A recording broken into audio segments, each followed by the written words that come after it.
Assalamualaikum warahmatullahi wabarakatuh.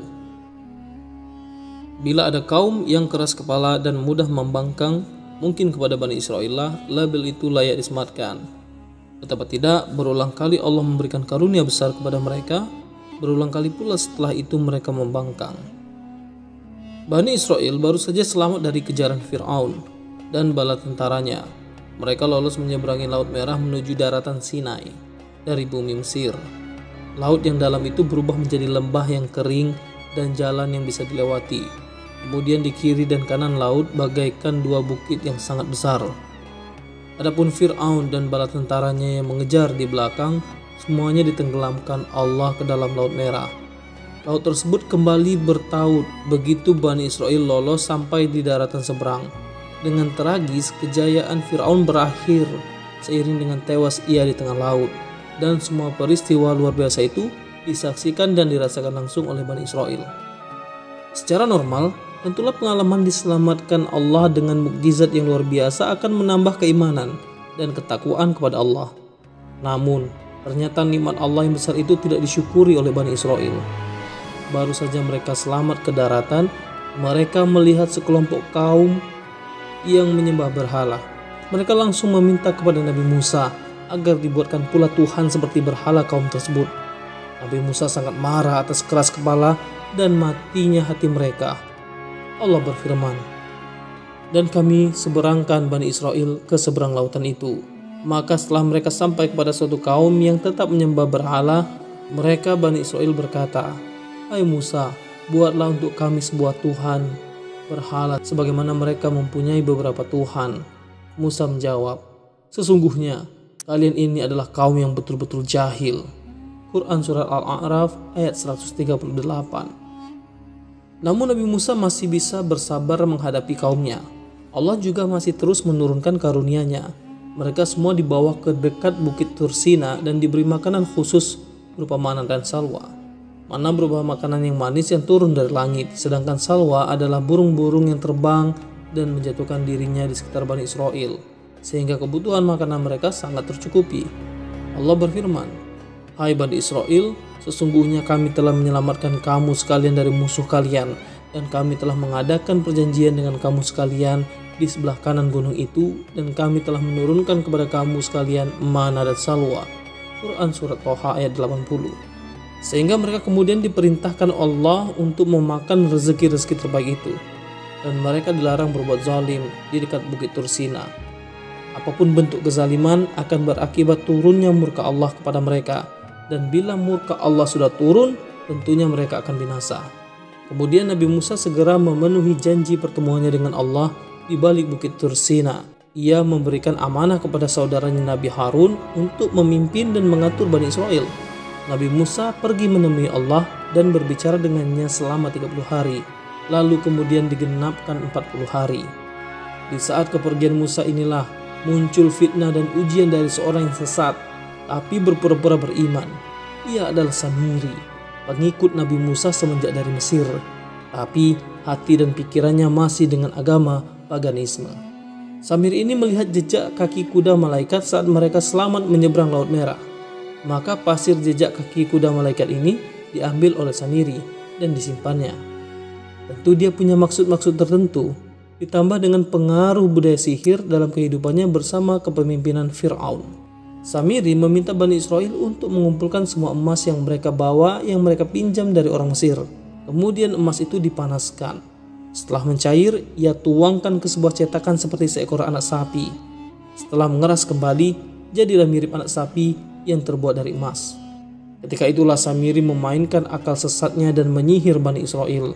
Pasir bekas telapak kuda malaikat Jibril yang telah disimpannya ia lemparkan ke patung anak sapi tersebut. Akibatnya patung emas anak sapi itu bersuara. Lalu Samiri mengatakan bahwa inilah Tuhannya Nabi Musa, dan ia mengajak Bani Israil menyembahnya. Anehnya, Bani Israil mau saja mengikuti Samiri, dan mereka melupakan janji beriman mereka kepada Allah dan Nabi Musa. Bahkan Nabi Harun memperingatkan mereka bahwa itu adalah sebuah kesesatan, tapi mereka tidak peduli. Mereka malah nyaris membunuh Nabi Harun. Mereka tetap menyembah berhala Samiri sambil menunggu kedatangan Nabi Musa. Nabi Musa yang sedang beribadah dalam pertemuannya dengan Allah dan menerima lembaran-lembaran Taurat darinya, tiba-tiba dikabari Allah bahwa kaumnya telah disesatkan oleh Samiri, sehingga Nabi Musa bergegas kembali ke kaumnya. Dan ternyata memang ia dapati kaumnya telah menyembah berhala anak sapi buatan Samiri. Beliau sangatlah marah menyaksikan itu semua. Hanya sebentar saja ia tinggalkan kaumnya, tapi sekejap pula mereka berubah. Lembaran Taurat yang ada di tangannya ia lemparkan. Ia memarahi semua Bani Israel yang sudah keterlaluan membangkangnya. Padahal mereka telah mendapatkan karunia yang berlimpah ruah, dan mereka telah berjanji untuk beriman kepada Allah di dekat bukit Tursina. Allah berfirman, kemudian Musa kembali kepada kaumnya dengan marah dan bersedih hati. Berkata Musa, "Hai kaumku, bukankah Tuhan kalian telah menjanjikan kepada kalian suatu janji yang baik? Maka apakah terasa lama masa yang berlalu itu bagi kalian? Atau kalian menghendaki agar kemurkaan dari Tuhan kalian menimpa kalian dan kalian melanggar perjanjian kalian dengan aku?" Quran Surat Toha ayat 86. Sungguh Bani Israel sudah kehilangan nalar dan akal sehatnya. Mereka sangat tahu bahwa semua berhala-berhala itu tak akan memberi manfaat bagi mereka, dan justru Allah sajalah yang akan memberi mereka karunia. Tapi mereka terus saja membangkang. Tidak saja memarahi Bani Israel, Nabi Musa juga memarahi Nabi Harun. Kenapa dibiarkan saja mereka ini tersesat? Nabi Harun menjelaskan bahwa ia telah mengingatkan mereka, tapi mereka terus membangkang. Maka Nabi Harun tidak berani mengambil langkah lebih jauh karena khawatir akan memecah belah Bani Israel. Ia memutuskan menunggu kedatangan Nabi Musa. Allah berfirman, berkata Musa, "Hai Harun, apa yang menghalangi kamu ketika kamu melihat mereka telah tersesat?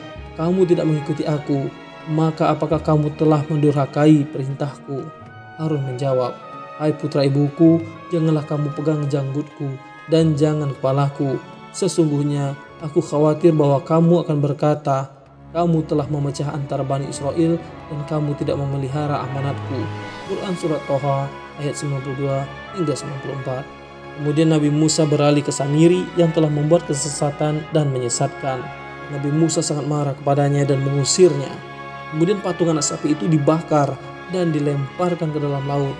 Allah berfirman, berkata Musa, "Pergilah kamu, maka sesungguhnya bagimu di dalam kehidupan dunia ini hanya dapat mengatakan, janganlah menyentuh aku, dan sesungguhnya bagimu hukuman di akhirat yang kamu sekali-kali tidak dapat menghindarinya.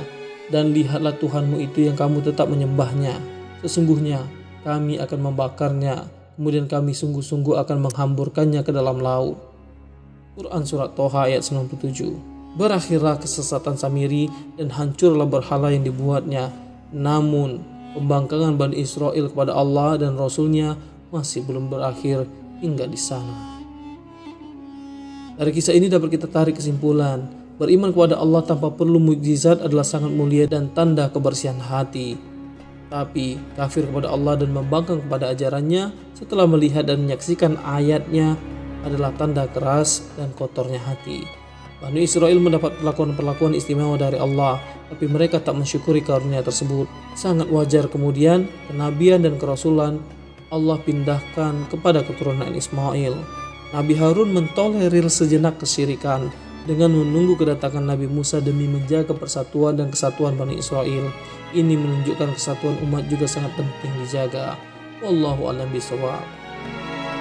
Demikian kisah dan ibrah Samiri, ujian bagi Bani Israel. Semoga kisah ini dapat menjadi pelajaran dan hikmah bagi kita semua. Assalamualaikum warahmatullahi wabarakatuh.